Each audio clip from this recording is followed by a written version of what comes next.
with the impacts of the climate crisis disproportionately affecting communities of colour, such as air pollution and less access to green spaces, going forward, what concrete steps will be taken to ensure that social justice is met, as well as acting on climate policies in line with the crucial 1.5 degrees Celsius targets?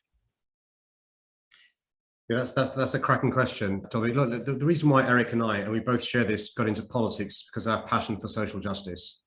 And this is a good example of social injustice caused by poor policies in relation to climate change, in relation to air quality and so forth. So what we're doing, Dominic, is to, as part of our Green New Deal, we're going to make sure that the recovery is one that addresses the structural inequalities that have been exposed and exacerbated by this pandemic. You know this as well as I do.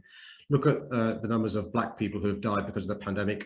Look at those in 0 hours contracts and those in the gig economy who've lost their jobs because of this pandemic and so forth. So the pandemic has both exposed and exacerbated these structural inequalities, including racial inequalities. So as part of our green recovery, what we're doing is making sure our resources are targeted towards those communities that have suffered the most. So last week I announced, as part of our retrofit revolution, a package up to £10 billion to make sure that we're addressing climate change, but also creating jobs. And what we're doing, Dominic, is targeting the new jobs in those parts of London where the largest number of Londoners are currently furloughed and which are the most ethnically diverse. So we're going to make sure the new green academies, where Londoners get the skills to retrofit, where Londoners get the skills to fit solar panels, where Londoners get the skills to put the electric charging points in, are targeted towards those communities who've historically suffered larger numbers of unemployment,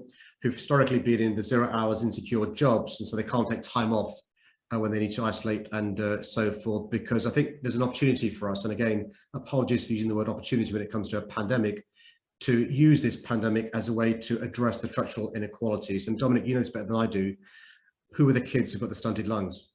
Who are the adults with asthma? So I think that this possibility of a virtuous solution to this awful, which would be hopefully going forward, generations will benefit from us doing this. And it needs people like you to put pressure on our national politicians as well, so they understand that we can, Eric and I have got a choice.